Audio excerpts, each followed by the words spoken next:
BBC waxaad ka heli kartaa wararkii ugu dambeeyay ee Soomaaliya iyo caalamka oo dhan maalin walba.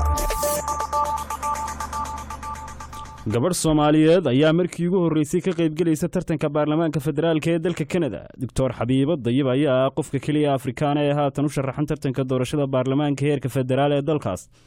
wariye Durraan Xasan ayaa Dr. Xabiibo halkaas kula kulmay oo ugu horreyn weydiiyay waxay ku damacday inay siyaasadda gasho. waxay ugu kalifay inaan ma aragtay aan siyaasada u galo waxa way Soomaalida community-da la dhahaan aniga horta ka imaaday marka representation kaayna hadii politics la dhaha aad iyo aad u liitaa dadkina way u baahan yihiin oo ma aragtay politics life kastu galaya marka waxa isdhahay maadaama cilmigeeda aad leedahay experience-keeda aad leedahay dadka dhibaatadooda aad ugu warqabtid oo waliba kala duwan marka waxa leeyahay amaad adiga wax ka bedeli lahayd wixii hadda ay dawladaha qaban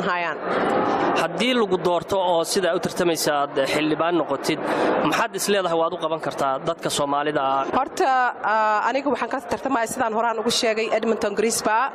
Edmonton Grisba waxa degan dad oo kala duwan aad iyo aad Soomaalidana meeshaas aad bay ugu badan tahay marka dadkii la represent gareynay waa inaan ma aragtay aan kulli u wada taagnaadaa waa in ma aragtay aan representation fiican riding-ka laga soo doortay aan u sameeyaa gooni ahaan Soomaalida aad bay ma aragtay ay u dadaalaan laakiin dibkoodana wuu si badan yahay waana dadaan aad ugu dhex jiro marka waxaan rabay in ma aragtay arintooda aan oodsiday u kala sareysaa loo kala qaadaa aan arimahooda ma aragtay xabad u kala qaadno dadka xabsiyada ku jira arimahooda wax baan ka qaban doonaa ma aragtay dadkeena hatta dibka ay qabaan xafiisyada dawladda ma tagaan oo ma aragtay dadka aan meel Allah meeshii ay joogaan aan ugu tago oo wixii dawladda ka socda aan u sheego u sharxa oo wixii ayagana xaq ay dawladdu ku leedahay oo sharxa oo marka xafiis walbaba aan isla qaraacno ayagana aan weydiyo mar walba aan la joogo oo ogaada dibkooda wuxuu yahay dibku bedel maaya wixii nala taagan markaas iyada inaan wada qabanno ayaan marka isku ku dadaalayaa insha Allah ugu dambeyntii rajadaadu waa sidee